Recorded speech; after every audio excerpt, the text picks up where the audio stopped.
எனக்கு வந்து இப்ப 47ல கண்டிப்பா 30 to 40 மார்க்ஸ் இல்ல, கண்டிப்பா 30 to 35 மார்க்ஸ் வந்து எஸ்எம் ஓட இதுதான். மத்தவங்க எல்லாம் என்ன பண்ணுவாங்கன்னா அவங்களுக்கு அது எப்படி புரிஞ்சிருக்கோ அதை வந்து சொல்லி கொடுத்துட்டு போயிடுவாங்க.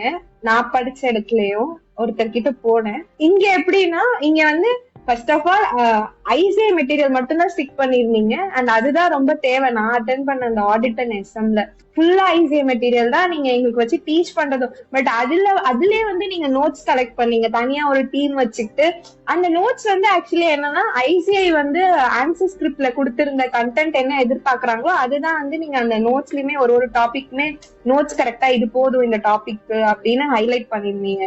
கிளாஸஸ்லயுமே வந்து லைன் பை லைன் எல்லாமே டீச் பண்ணிட்டு அந்த அந்த கண்டென்ட் மட்டும் இன்னும் கொஞ்சம் ஸ்ட்ரெஸ் பண்ணி எங்களை சொல்ல வச்சாங்க. சோ அது ரீகலெக்ட் ஆனதும் மத்த கண்டென்ட்லாம் நாங்களே எழுத ஆரம்பிச்சிட்டோம். இவ்வளோ விஷயம் வந்து மத்த இடத்துல எப்படி இருக்கும்லாம் தெரியாது. அவங்க சொல்லி கொடுத்துட்டு போயிடுவாங்க, படிக்கிறது எல்லாம் எங்க கையில அப்படின்ற மாதிரி இருந்துச்சு.